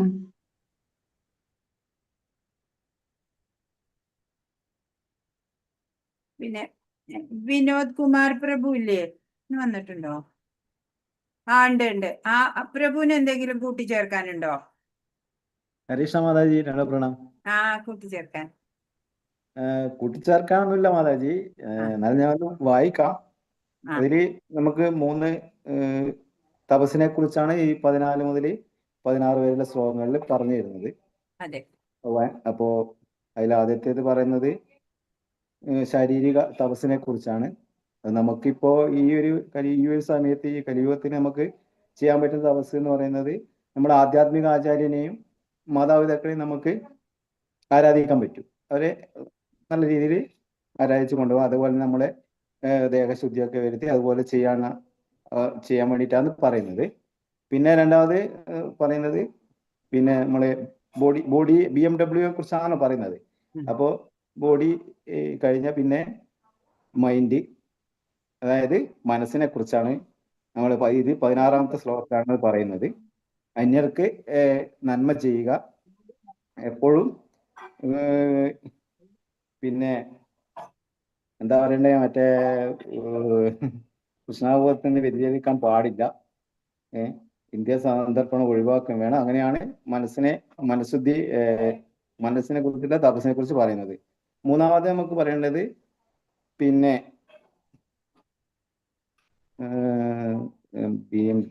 മൈൻഡ് വാക്ക് തപസ്സിനെ കുറിച്ചാണ്. അപ്പോൾ നമുക്ക് മറ്റുള്ളവരെ കുറിച്ച് ദോഷങ്ങളൊന്നും പറയാതെ പറയുന്നത് എന്നാ പറയേണ്ടത്, പൊതുവെയുള്ളൊരു സംസാരം ഉണ്ടല്ലോ, വേണ്ടാത്ത സമയത്ത് അവിടെ എവിടെയും പോയിരുന്നിട്ട് വേണ്ടാത്ത കാര്യങ്ങൾ, നമുക്ക് എപ്പോഴും ഭഗവാനെ കുറിച്ച് സംസാരിക്കുക, ഭഗവാന്റെ കഥകൾ കേൾക്കുക, അതൊക്കെ ചെയ്യുക എന്നാണ് നമുക്ക് ഈ 3 ശ്ലോകങ്ങളിൽ പറഞ്ഞു തരുന്നത്. പിന്നെ ഈ 3 തപസ്സും എങ്ങനെയാണ് സാത്വികമായിട്ടും രജഗുണമായിട്ടും പിന്നെ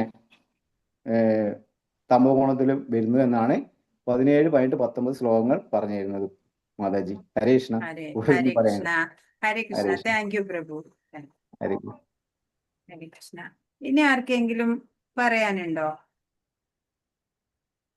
ഹരേ കൃഷ്ണ. ഹരേ കൃഷ്ണ മാതാജി. പറയൂ മാതാജി. പിന്നെ പറയാന്ന് വെച്ചാല് ഈ ഗുണങ്ങള് നമുക്ക് പിന്നെ സ്വാഭാവികമായിട്ടില്ലെങ്കിൽ അതുങ്ങൾ നമ്മള് ബോധപൂർവം അത് നമ്മള് വളർത്തിയെടുക്കണം. പിന്നെ അതെങ്ങനെ വെച്ചാല് ഭഗവാന് അതിന് ഈശ്വര സാക്ഷാത്കാരമാണ് നമ്മുടെ ലക്ഷ്യമെന്ന് നമുക്ക് മനസ്സിലാക്കിക്കൊണ്ട് അത് മനസ്സിലുമ്പോൾ ഉറച്ച് അത് ഈശ്വര സാക്ഷാത്കാരമാണ് നമ്മുടെ ലക്ഷ്യം നമ്മൾ ഉറച്ച് വിശ്വസിച്ചാല് അത് നമുക്ക് സാധിക്കുന്ന പറയുന്നത്. ഹരേ കൃഷ്ണ മാതാജി. ഹരേ കൃഷ്ണ. Thank you Mataji. മാതാജി കൂട്ടിച്ചേർത്തു. നമ്മള് ഇത് പഠിച്ചു അല്ലേ? BMW നന്നായിട്ട് മനസ്സിലാക്കി. ഇനി ഇങ്ങനെ ചോദിച്ചാലും നമ്മളൊക്കെ ആർക്ക് വേണമെങ്കിലും ചോദ്യത്തിന് ഉത്തരം എഴുതാൻ പറ്റും. 14 മുതൽ 19 വരെയുള്ള ശ്ലോകങ്ങൾ വെള്ളം പോലെ മനസ്സിലായി അല്ലേ? പച്ച വെള്ളം പോലെ മനസ്സിലായി. പിന്നെ ദാനത്തിനെ പറ്റിയിട്ട് 3 തരം ദാനങ്ങൾ പഠിച്ചു. പിന്നെയാണ് നമ്മൾ ഇന്ന് പഠിച്ചത് അല്ലേ? 3 വാക്കുകള്. ആത്മസാക്ഷാത്കാരത്തിന് ഉദ്യമിക്കുന്നവര് ഈ സാത്വിക ശ്രദ്ധയെ അവലംബിക്കുക. എന്നിട്ട് ആ ബ്രഹ്മവസ്തുവിനെ കുറിക്കുന്ന ആ പദങ്ങള്, ഓം തത് സത് എന്നുള്ള പദങ്ങളെ യജ്ഞദാന തപസ്സുകളൊക്കെയും ചെയ്യുമ്പോഴേ ഈ വാക്ക് ഉച്ചരിച്ചിട്ടാവുമ്പോൾ അത് ബ്രഹ്മാർപ്പണമാവും എന്ന് കണ്ടു. ഓംകാരത്തിന്റെ വൈശിഷ്ട്യം അങ്ങനെ ഓം തത് സത് 3ന്റെയും ആ ശ്രേഷ്ഠതമമായിട്ടുള്ള ആ സ്ഥാനം നമ്മൾ കണ്ടു. ഹരേ കൃഷ്ണ മാതാജി. ഹരേ കൃഷ്ണ മാതാജി. ഓംകാരം എന്ന് പറയുന്നത് ആ ഉ മാ എന്നീ 3 അക്ഷരങ്ങളുടെ സംയോഗമാണെന്ന് പറയുന്നുണ്ട്. അപ്പൊ ഈ ആ എന്ന് പറയുന്നത് ഭഗവാനെ കൃഷ്ണനെ ഇത് ചെയ്യുന്നുണ്ട്. കൃഷ്ണനെ പ്രതിനിധാനം ചെയ്യണം. അതിലെ ഊ എന്ന് പറയുന്നത് രാധാറാണിയാണ്, ഭഗവാന്റെ അന്തരംഗ ശക്തിയായ രാധാറാണിയെ. പിന്നെ അതിലെ മാ എന്ന ശബ്ദം ചെയ്യുന്നത് പിന്നെ ജീവാത്മാവിനെയാണ്. ഇത് 3ന്റെയും സംയോഗമാണ് ഈ ഓംകാരം എന്ന് പറയുന്ന ശബ്ദമെന്ന് ചൈതന്യ ചരിതാമൃതത്തില് 7 128 ശ്ലോകത്തില് പർപ്പട്ടില് പ്രഭുപാദർ പറയുന്നുണ്ട്. അതെ അല്ലേ? ഹരിബോൾ. എനിക്കറിയില്ലായിരുന്നു മാതാജി. അകാരണോച്യതേ കൃഷ്ണ സർവലോകൈക നായക ഉകാരോ ഉച്യതേ രാധ മകാരോ ജീവവാചക എന്ന് പറയുന്നു. അപ്പൊ ഭഗവാനും ഭഗവാന്റെ അന്തരംഗ ശക്തിയും ജീവാത്മാവും അല്ലേ? ഇതിന്റെ 3ന്റെയും സംയോഗമാണ് ഓംകാരം എന്ന് പറയുന്നത്. ജീവാത്മാക്കള് ആ സത്യത്തിനെ അറിയാനാണല്ലോ നമ്മൾ ശ്രമിക്കണത്. അതുകൊണ്ടാവും അല്ലേ? അതിന് അന്തരംഗ ശക്തി ആയിട്ടുള്ള രാധാറാണിയും നമുക്ക് കനിയണം, കാരുണ്യം ഉണ്ടാവണം അല്ലേ? ഭഗവാന്റെ നാമം ജപിച്ചില്ലെങ്കിൽ ഈ ഓം എന്ന് മറ്റുള്ളവര് ജപിക്കൂലേ മാതാജി? അപ്പൊ അവരും ഭഗവാനെയും രാധാറാണിയെയും ജീവാത്മാവിന്റെയും ആ ഒരു ഇതാണ് വരുന്നത് അവിടെയും. അതെ. അതിങ്ങനെ പല പേരും അങ്ങനെ ചെയ്യൂലോ. നിശ്ചിത ഇടവേളകളിലായിട്ട് ശ്വാസോച്ഛ്വാസത്തോടെ ഇങ്ങനെ ഓങ്കാരം ഉരുവിടും. അതൊരു വിശേഷ സാധന തന്നെയാണ്. ഹൃദയമൊക്കെ ഇങ്ങനെ വികസിക്കണ പോലെ ഉണ്ടാവും. നല്ലൊരു കുളിർമ തോന്നും നമുക്ക്. ഈശ്വരനെ അനുഭവിക്കാൻ പറ്റണ പോലെ തോന്നും അപ്പോഴ്. ഓം ഓം പവർഫുൾ ആണ്, സംശയമൊന്നുമില്ല.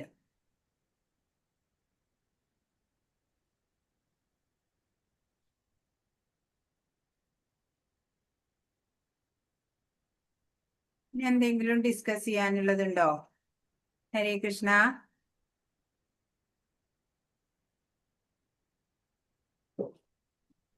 17-ാമത്തെ അധ്യായത്തില് നമ്മുടെ എസ്ഐക്ക് പറ്റുന്ന എന്തെങ്കിലും എസ് എന്ന് ഏതാന്ന് വായിക്കോ? കോട്ട് ചെയ്യാൻ പറ്റുമോ മാതാജി? എസ് എന്ന് വായിക്കോ? ഇടയിൽ നോക്കട്ടെ മാതാജി.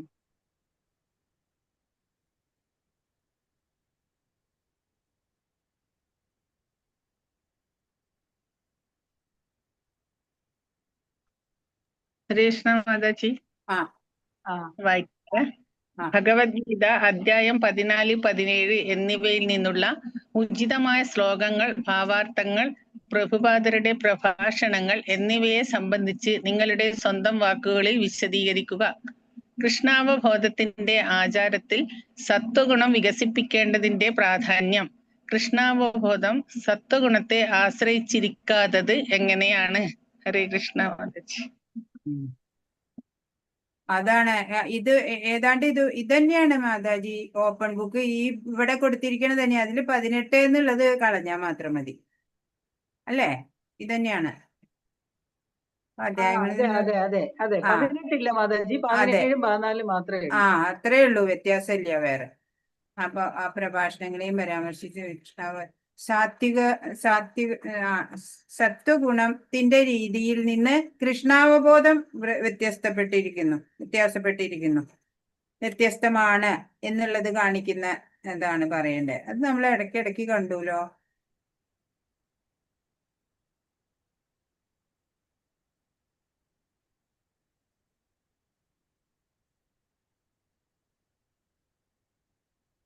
അത് ഉചിതമായ ശ്ലോകങ്ങൾ എന്ന് പറയുമ്പോ ഏതൊക്കെ ശ്ലോകങ്ങൾ എടുക്കാൻ പറ്റും മാതാജി? മൂന്നാമത്തെ ശ്ലോകം 800-ാമത്തെ പേജിലുണ്ടല്ലോ. 3-ാമത്തെ ശ്ലോകത്തിലെ ഭാവാർത്ഥം. അപ്പൊ ശ്രദ്ധ എന്നുള്ളത്, ആ സാത്വിക ശ്രദ്ധ എന്നുള്ളത് അവിടെ ഇപ്പൊ യഥാർത്ഥ വിശ്വാസം പൂർണ്ണമായും ശുദ്ധ ഉള്ളതല്ലെന്ന് വരുന്ന കാലത്തോളം അത് ത്രിഗുണങ്ങളുടേതായ മാലിന്യം ബാധിക്കും. അപ്പൊ സാത്വികതയുടെ രീതിയും അതിനേക്കാളും മികച്ചതാണ് കൃഷ്ണാവബോധം എന്നാണ് നമ്മൾ സമർത്ഥിക്കേണ്ടത്.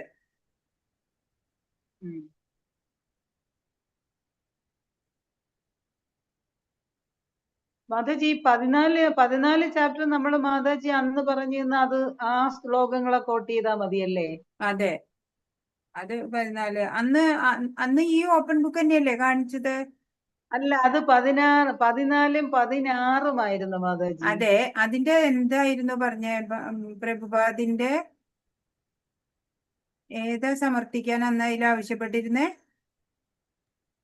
14, 16 എന്നിവയിലുള്ള ചില പ്രഭുപാദരുടെ ഭാവാർത്ഥങ്ങളിൽ നിന്ന് അദ്ദേഹത്തിന്റെ ദൗത്യത്തിന്റെ വശങ്ങൾ. പ്രഭുപാദിന്റെ ദൗത്യമാണ് അന്ന് പറഞ്ഞത്. അതും കൃഷ്ണാവബോധം തന്നെയാണ് അതിന്റെ ദൗത്യവും അല്ലേ? പ്രഭുപാദ് കൃഷ്ണാവബോധത്തിൽ ഉറച്ചു നിന്ന് പ്രവർത്തിക്കാൻ തന്നെയല്ലേ പറയണത്?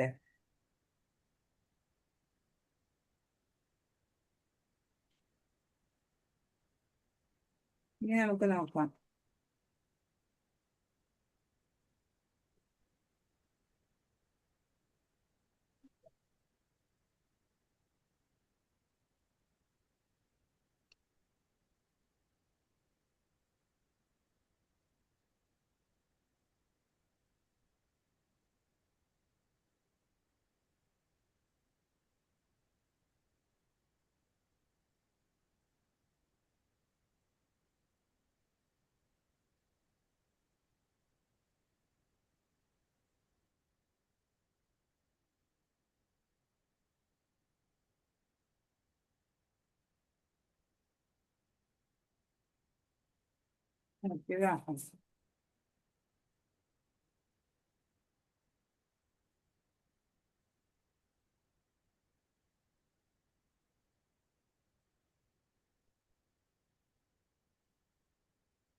വേറെ ഏതാ മാതാജി? വേറെ ഒന്നും കാണുന്നില്ലല്ലോ. താമസം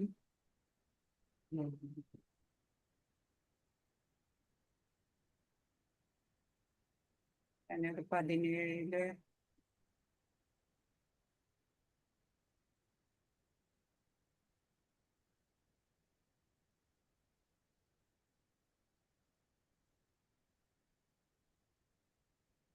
അതായത് നമ്മൾ ആദ്യം സാത്വിക ഗുണം വർദ്ധിപ്പിക്കണം. സാത്വിക രീതി വികസിപ്പിക്കേണ്ടതിന്റെ പ്രാധാന്യം പറയണം ആദ്യം. സാത്വിക രീതി വർദ്ധിപ്പിക്കണം നമ്മള്. അതിന് സഹായിക്കുന്ന അല്ലെ, ഈശ്വര ദർശനത്തിന് സഹായിക്കുന്ന ഗുണം സാത്വിക ഗുണമാണ്. അതുകൊണ്ട് അത് വർദ്ധിപ്പിക്കാനുള്ള വഴികൾ ഇവിടെ പറഞ്ഞു തരുന്നുണ്ട്. സാത്വികമായിട്ടുള്ള ആഹാരം, അന്നം, യജ്ഞദാന തപസ്സുകള്, ഇതൊക്കെയും സാത്വികമായിട്ട് ചെയ്യണം. അപ്പോഴാണ് ഈശ്വര ദർശനത്തിന് നമ്മള് തയ്യാറാവുക. അങ്ങനെ പറഞ്ഞിട്ട് പിന്നെ വേണം അതിനേക്കാൾ ഉപരിയാണ് കൃഷ്ണാവബോധം എന്ന് സമർത്ഥിക്കാൻ.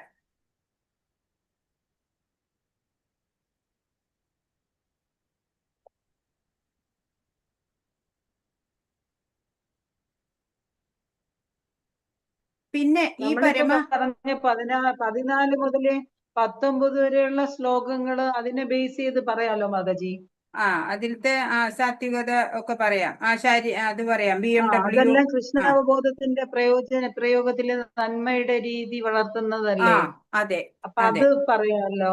അത് പറയാം. പിന്നെ അതേപോലെ നമ്മള് ഓം തത് സത്ത് പറഞ്ഞിട്ട് അതിന്റെ എന്ത് ചെയ്താലും ഭഗവാനെ സമർപ്പിച്ചുകൊണ്ട് ചെയ്യണം. ഓം തത് സത്ത് എന്ന് പറഞ്ഞിട്ട് ചെയ്യാന്നുള്ളത്. അതെ, ആത്മസാക്ഷാത്കാരത്തിന് ഉദ്യമിക്കുന്നവര് സാത്വികി ശ്രദ്ധയെ അവലംബിക്കണം. അതിനായിട്ട് ആ ബ്രഹ്മവസ്തുവിനെ കുറിക്കുന്ന പദങ്ങളാണ് ഓം തത് സത്ത്. അപ്പൊ സാത്വികി ശ്രദ്ധ, അപ്പൊ ശ്രദ്ധാഭേദം അനുസരിച്ചിട്ടാണ് യജ്ഞദാന തപസ്സുകള് സാത്വികമാവുന്നത്. അപ്പൊ അത് സാത്വിക ശ്രദ്ധ വേണം എവിടെയും. ശ്രദ്ധയുടെ കാര്യത്തില് സാത്വികത വേണം. പിന്നെ അന്നം, അതുപോലെ യജ്ഞദാന തപസ്സുകള്, ഇതൊക്കെയും സാത്വികമാക്കണം.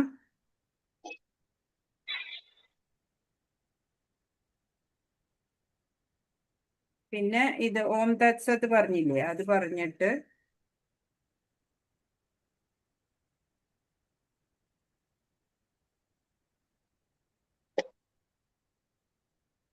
ഇരുപത്തി 5-ാമത്തെ ശ്ലോകം ഒരു പ്രധാനപ്പെട്ട ശ്ലോകം തന്നെയാട്ടോ. എല്ലായിടും നിറഞ്ഞു നിൽക്കുന്ന ഈശ്വരനെ അനുഭവിക്കാൻ എന്ത് വേണം? ഫലേച്ഛ കൂടാതെ നമ്മൾ വേണം പ്രവർത്തിക്കാൻ. ഫലേച്ഛ ഉപേക്ഷിക്കേണ്ടതിന്റെ ആവശ്യകതയാണ് അവിടെ പറയണത്. ഫലേച്ഛ ഉപേക്ഷിക്കുമ്പോഴാണ് ചിത്തശുദ്ധി വരണേ. ചിത്തശുദ്ധി വരുമ്പോഴാണ് ഭഗവാനെ കിട്ടണത്.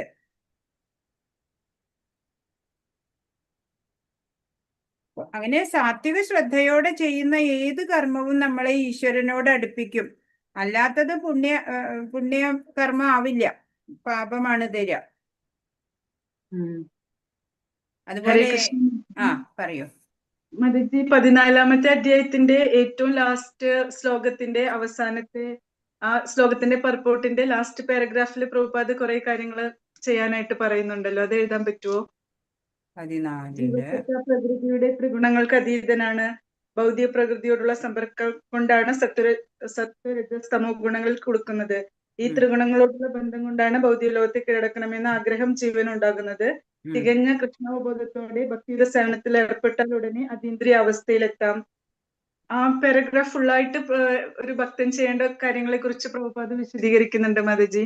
അത് എഴുതാൻ പറ്റും? അതീന്ദ്രിയാവസ്ഥയിൽ എത്തേണ്ട കാര്യമൊക്കെ പറയുന്നുണ്ടല്ലോ. അതെ അതെ. എപ്പോഴും കൃഷ്ണനെ സേവിക്കുന്നതിൽ നിരതനായിരിക്കണം. ഭഗവാനെ നിവേദിച്ചതേ ഭക്ഷിക്കാവൂ. തൃപ്പാദങ്ങളിൽ അർപ്പിക്കപ്പെട്ട പൂക്കളുടെ ഗന്ധം നുകരണം. കൃഷ്ണന്റെ ദിവ്യലീലകൾ നടത്തിയ സ്ഥലങ്ങൾ സന്ദർശിക്കണം. ഭഗവാന്റെ ലീലകളെയും ഭക്തന്മാരിൽ അദ്ദേഹം എത്രമാത്രം കാരുണ്യം ചൊരിയുന്നുവെന്ന് വ്യക്തമാക്കുന്ന സംഭവങ്ങളെ വായിച്ചറിയുകയും അതീന്ദ്രിയ സ്പന്ദനം ഉൾക്കൊള്ളുന്ന ഹരേ കൃഷ്ണ മഹാമന്ത്രം സദാ ഉരുവിടുകയും വേണം. അതെല്ലാം എഴുതാലോ അല്ലേ മാതാജി? അതെ, അത് നവധ ഭക്തി സാധനയാണ് പറഞ്ഞിരിക്കണ. എല്ലാം 9 ഭക്തി സാധനയുടെ ശ്രവണം, കീർത്തനം, വിഷ്ണു സ്മരണം, അതിന്റെയാണ് ഓരോന്നും പറഞ്ഞേക്കണേ അതില്. അതെ അതെ മാതാജി. പ്രഭുപാദരുടെ ഇത് പരാമർശിക്കാൻ പറയുമ്പോ ആ പാരഗ്രാഫിൽ എഴുതാലോ അല്ലേ? അത് പറയാം.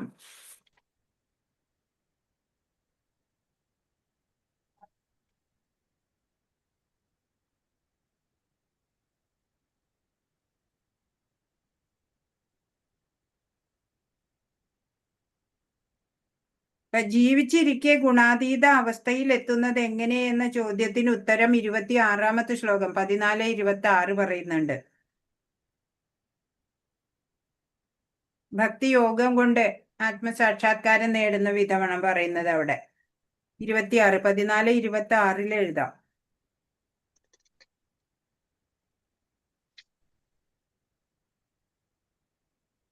കണ്ടോ, പറയണില്ലേ? 730 പേജിലൊക്കെ പറയണില്ലേ? കൃഷ്ണ സേവനത്തിലോ കൃഷ്ണന്റെ രൂപവിസ്തരണങ്ങളുടെ സേവനത്തിലോ ഏർപ്പെടുന്ന വ്യക്തി ഗുണാതീതനാണ് എന്ന് പറയുന്നുണ്ട്. കൃഷ്ണന്റെ മൂർത്തി ഭേദങ്ങളെല്ലാം 730 പേജിൽ കുറച്ച് കിട്ടും എഴുതാൻ. 14, 26 അതെ മാതാജി, ത്രിഗുണങ്ങളെ എങ്ങനെ ത്രിഗുണങ്ങളെ വേഗത്തിൽ അതിക്രമിക്കാം എന്ന് എഴുതിയിട്ടുണ്ട് അതില്. പിന്നെ അതില് കുറെ കിട്ടും മാതാജി. ഇത് കണ്ടോ, ഗുണാതീതന്റെ ലക്ഷണങ്ങൾ പറയുന്നുണ്ട് 22 മുതൽ 25 വരെ ശ്ലോകങ്ങളില് ഗുണാതീതന്റെ ലക്ഷണങ്ങള്. അപ്പൊ നമ്മള് ആ ഗുണങ്ങളൊക്കെ നമ്മള് ആർജിച്ചെടുക്കണം, നേടിയെടുക്കണം. ഗുണാതീതന്റെ ലക്ഷണങ്ങളാണ് 22 മുതൽ 25 വരെ 14-ാം അധ്യായത്തിൽ പറയണേ. അതൊക്കെ പറയാം, കുറെ ഉണ്ട് പറയാൻ. ആദ്യം ത്രിഗുണങ്ങൾ പറഞ്ഞു തന്നിട്ട് പിന്നെ ത്രിഗുണാതീതനാവാനുള്ളതും ഭഗവാൻ അതിൽ പറഞ്ഞിട്ടുണ്ട്. അതിൽ ഭാവാർത്ഥം പ്രഭുപാദ് നന്നായിട്ട് പറഞ്ഞു തന്നിട്ടുണ്ട്.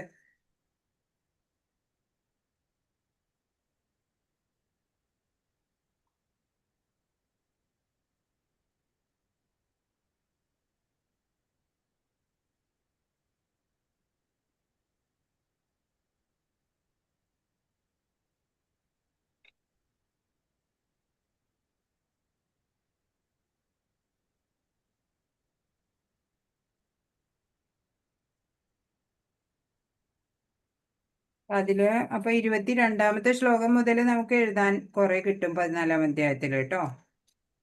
14, 16 ചോദ്യം എന്ന് പറയുമ്പം ഇസ്കോണിന്റെ പുരോഗമനത്തിന്റെ പ്രവർത്തനത്തിനല്ലേ മാതാജി ചോദിക്കണ ക്വസ്റ്റ്യൻ? അങ്ങനെയാണെന്ന് തോന്നുന്നു. ഇതിപ്പോ 14, 17-ത്തെയാണ് ഇപ്പൊ നമ്മൾ പറഞ്ഞത് അല്ലെ? 14-ഉം ഇത് 17-ഉം നമുക്ക് എഴുതാൻ പറ്റും. ഇതെല്ലാം നമുക്ക് എഴുതാം. നമുക്ക് പുതിയതായിട്ടൊന്നും അപ്ലൈ ചെയ്യാൻ പറ്റൂലല്ലോ. പുതിയതായിട്ട് വേണ്ട, പ്രഭുപാദിന്റെ ഭാവാർത്ഥം അതിൽ കോട്ട് ചെയ്ത് പറഞ്ഞാൽ മതിയല്ലോ. ഓ, പിന്നെ ഏതാ വേണ്ടേ? അറിഞ്ഞുകൂടാ. പിന്നെ ഏതാ? പുതിയതായിട്ടൊന്നും പറയാൻ അറിഞ്ഞുകൂടാ. പുതിയത് പറയേണ്ട ആവശ്യമില്ല. സ്വന്തം വാക്കിൽ പറയാനുള്ളത് ഏതാ അറിയോ? ആ പ്രഭുപാദിന്റെ ദൗത്യത്തിനെ കുറിച്ച്, അത് ഭാവിയില് ഫ്യൂച്ചറിൽ എന്താണ് എന്ന് നിങ്ങളുടെ സ്വന്തം അഭിപ്രായം പറയാനല്ലേ പറഞ്ഞിരിക്കണേ. ഫ്യൂച്ചറിൽ എന്താണെന്ന് എങ്ങനെ പറയും? അതാണ് അറിഞ്ഞുകൂടാ. അതെന്താ ഇപ്പൊ പറയാൻ വിഷമമുള്ളത്? ഇപ്പൊ നമ്മള് എന്താണ് ആത്മാർത്ഥയുള്ള വൈഷ്ണവരുടെ പ്രവർത്തന ഫലമായിട്ട് ഇപ്പൊ ഇന്ന് ഇസ്കോൺ ഇത്ര വലിയ നിലയിൽ എത്തിയിരിക്കണത് അല്ലേ? അപ്പോ ഈ പ്രഭുപാദരുടെ ബുക്സ് തന്നെയാണ് ഈ യുവാക്കളിലൊക്കെ വലിയ ഇമ്പാക്റ്റ് കൊണ്ടുവന്നത്. ഉന്നത വിദ്യാഭ്യാസം നേടിയിട്ടുള്ള അനവധി പേര് അങ്ങനെ സേവനത്തിലേക്ക് വന്നിട്ടുണ്ട് അല്ലെ? സന്യാസ ജീവിതം തിരഞ്ഞെടുത്തിട്ട് ഭഗവത് സേവന നിരതരായിട്ട് അനേകം പേരുണ്ട്. ഇനിയും അത് കൂടി വരാൻ തന്നെയാണ് സാധ്യത അല്ലേ? അതിനാണ് ശാസ്ത്രജ്ഞാനം, അതിനാണ് പ്രഭുപാദിന്റെ ബുക്സ് ഒക്കെ നമ്മൾ വായിക്കണം എന്ന് പറയണത്. അങ്ങനെ സ്വന്തം വാക്കിൽ പറയാം.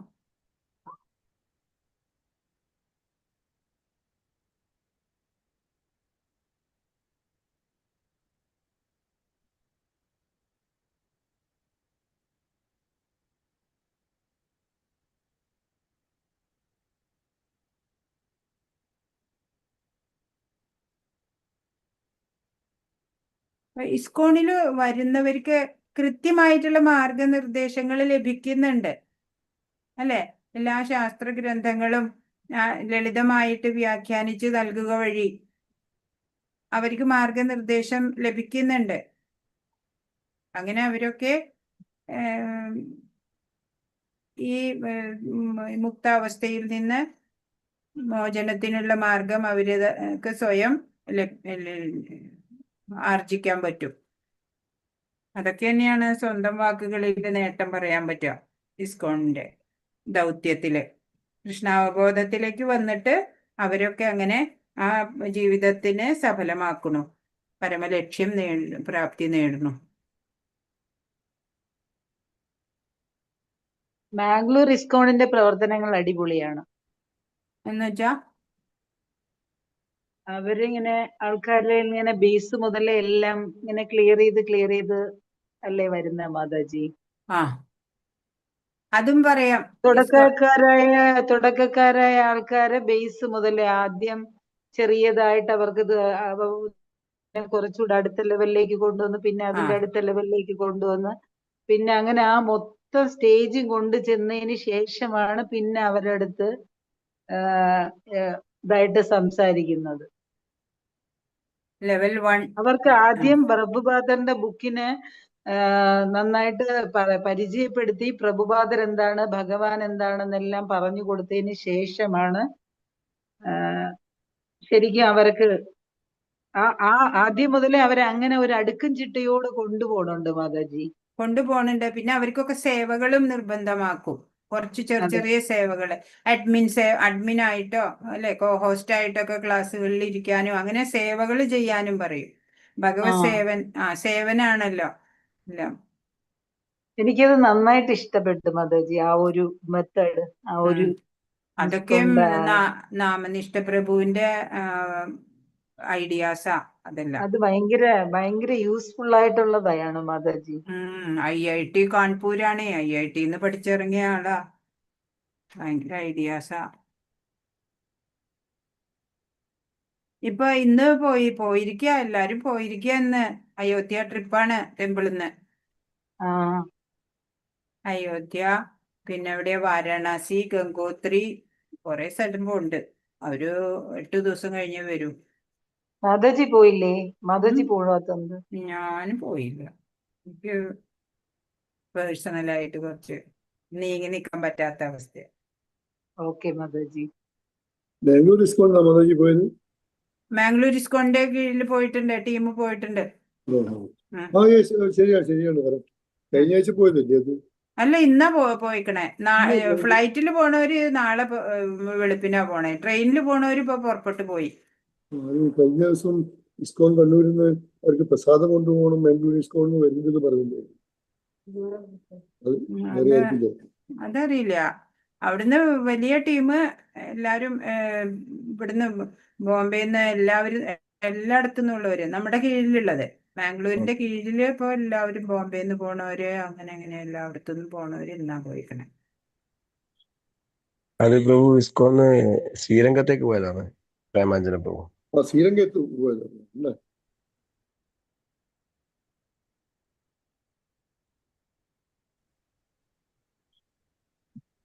പിന്നെ എന്തെങ്കിലും